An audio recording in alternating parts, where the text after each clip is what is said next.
welcome back to my channel. If you are new here, thank you for clicking on this video. So in today's vid I'm gonna be talking about side hustles that I tried that I didn't like and will never probably ever be doing again.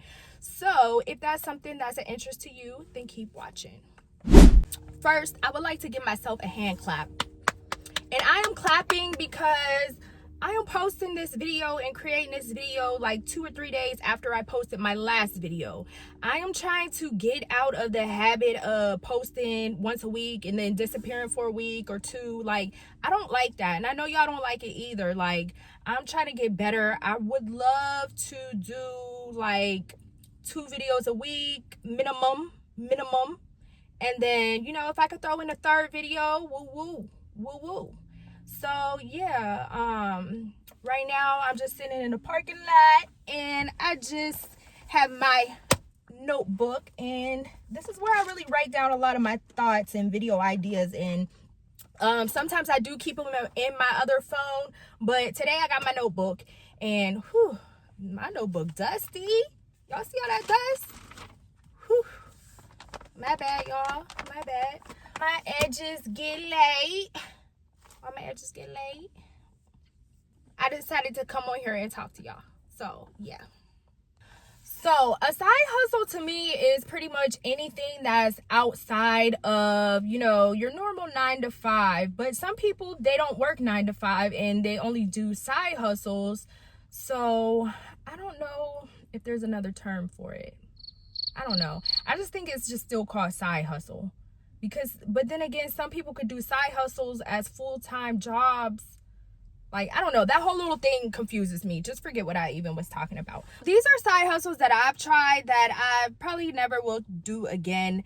And let's start with the very first one. The very first one is definitely digital marketing. Digital marketing. I feel like you cannot even log on to social media without seeing something about digital marketing. Digital marketing itself is not a scam. It's definitely a legitimate field, especially for, like, you know, tech industries. And there's a lot of other industries. I'm not going to list them. You can do your research and look them up. But the field itself is not a scam and not bullshit. But, you know, there's a lot of people that are selling and marketing digital products that, you know, they're not even interested in it or passionate about. They just want to sell it to you because they have access to it, and, you know, they probably brought it from somewhere else and they just want to get rid of it and sell it to you. And that sounds like a beautiful thing. An easy way to make money in your sleep is selling a digital product. All someone has to do is, you know, click your link. Oh, wow, I can buy a course right here. I don't even have to talk to the person. The person's probably asleep right about now or enjoying dinner right about now. And, you know, I have their course. I can log in or whatever. I have their ebook and I can just read the ebook and I can just follow this ebook and, you know, whatever the ebook is offering. And it sounds like, you know, it's easy. It really sounds easy. Like, oh, let me make this course. Let me write this ebook and I can just, you know, market it and sell it and all like that. But it's really harder than that. If you want to sell something digitally, I feel like you always have to market it. It's a constant thing. You always have to market it. Every time you post a video, every time you freaking even post your content, you have to mention, oh, link in my bio, check out my ebook, check out my course. Like, it's a constant thing. It's not just like you just, you know, make a link and people are just naturally going to click it and want to buy it. Like, it's a continuous thing that you're selling. And there are a lot of people that are successful with it, but some people sell it as if it's just so easy and, you know, you're just going to get rich overnight and all these people are just going to buy your book or your product or whatever type of, you know, digital marketing thing that you're selling. And that's not true. It's not true. It's really a lot more work than, you know, what it shakes up to be. And a lot of people don't explain it like that. There's like a big one that a lot of people are selling, I noticed on TikTok, and I think it costs like $497. Like, I've seen it for like that amount. And I'm guessing, I don't know all the facts. This is my guess. So, you know, guessing it has like courses that you can resell. Like, it has master reseller rights, so anybody who purchases it can resell it and change it and make it as their own.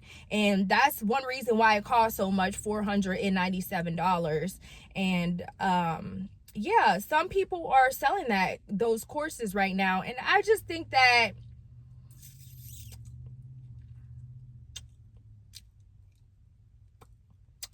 it's harder than what it really boils down to. Because are you really interested in that course that you're selling? Are you knowledgeable enough to continuously talk about this? Because in order for those things to sell, you're going to have to continuously talk about it all the time, and that's how you make your money from it. And it comes with a lot more than just making an ebook or a course. Because what are you going to do next? After you make your money off of that book, after you make your money off of those courses, what are you going to do next?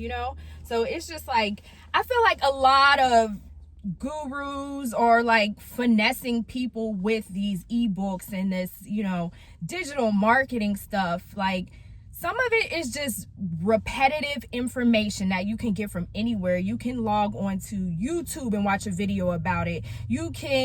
There's so much free information. There is definitely a lot of free information. A lot of ebooks are on Etsy for way cheaper, and it's the same recycled information than buying it from your favorite influencer. Y'all, do you know that they even got ebooks on how to make an ebook? Like, yeah, it's crazy.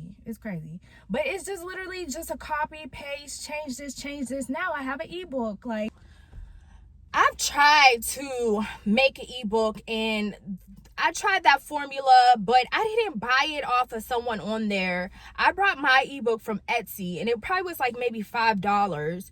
And this was not even recent or nothing soon, not in 2025 whatsoever.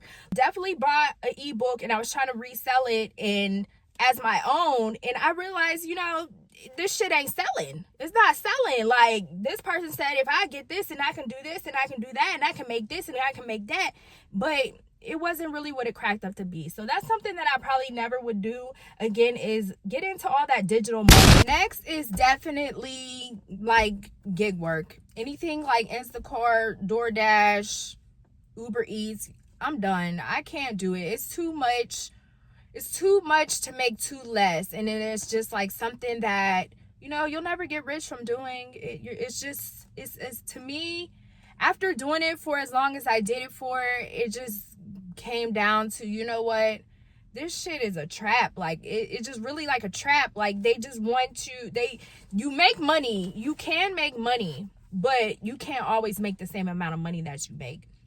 And I feel like it's like another one of those things in a world where it's just like a trap. Like, the same way people feel like a 9-to-5 is a trap, Uber Eats, DoorDash, and Instacart, that's a trap too. Because you're never going to successfully be able to just not do it. You're going to always have to go out and always take orders and always. And,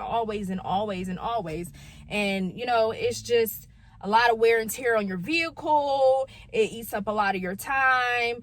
And, it takes a toll on your body. So, I am done with gig work like that. Like, I never did the driver. I never did the taxi, Uber driver, taxi stuff. I never did none of that. But as far as food delivery, grocery delivery, I'm done. Not for me. Next would be Fiverr. So if you don't know what Fiverr is, it's like an app to where you can post like certain, little gigs that you do. You might get on and promote that. You could write somebody a resume, and all they have to do is send you the information. And yeah, you just basically sell your own service, whatever type of service you want. They do have like certain restrictions of things that you cannot promote or sell. You pick the dollar amount. I know back in the day when they first started Fiverr, it used to be $5. Like, people were doing these jobs for $5. But I feel like Fiverr is something that you could make some money and you can kind of lose your time, because depending on what you're trying to sell, you might be working harder than, you know, what you're making if your numbers aren't right. If that makes any sense, let me know. My experience with Fiverr, my ad would say, I can make phone calls for you, blah, blah, blah, blah, blah. And I had someone, you know, purchase my phone calls, and it was for a construction company. And this lady, she had ties to about 3 different construction companies, and she would have me call people, and I would say, hey, did you receive your quote for blah, blah, blah, blah, blah, and would you like to move forward with us serving you? These quotes, y'all, they were high as hell. It was like they was building on another piece of their house or something like that. It was like $120,000, like prices that you could just literally buy a whole new house for. And I'm like, dang, they getting it. Like, it was like in Connecticut. And, you know, they did get some people that was willing to, you know, pay their rates. Their rates was high as hell.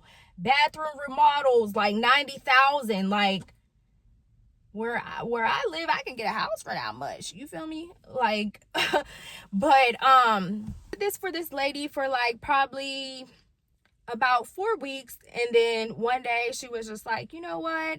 We hired someone on in the office, and that was the end of that. So I did have a really good experience with her.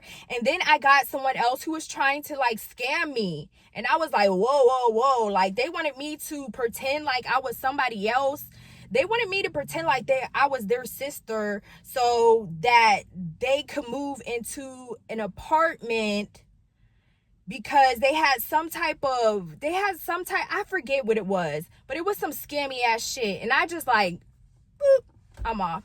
But after that, I was like, you know what? I'm not getting involved with these people and their fanatics. I mean, you definitely can turn down a lot of the offers that people ask you. You don't have to take the ones that people say, because then people would say, do you want to work for me? You want to work for my company? All you have to do is do this and do that. And like, it's just... It's not really what it cracked up to be. And you know, it's another thing where you're waiting to get paid. You don't know when someone's going to hit you up and want one of your, you know, jobs that you're offering. So yeah, Fiverr, and I feel like it's a little bit oversaturated. There's a lot of different tasks and things that people can do for you, but there's a lot of other people on there as well. So yeah, I'll probably never do Fiverr again, but it was cool. That lady was cool. All right, y'all, so that is the video for today. Make sure you leave a comment down below. Let me know what type of side hustles that you tried, that you don't like, and you'll never do again. And, you know, give me some ideas about side hustles that you like as well. I'm always, you know, looking for a new side hustle. We love a little good side hustle. Also, leave me a comment down below. Let me know what type of videos you want to see from me. And yeah, I will be back with another one. Don't forget to like, comment, and subscribe. And until next time, I will see you then. Bye.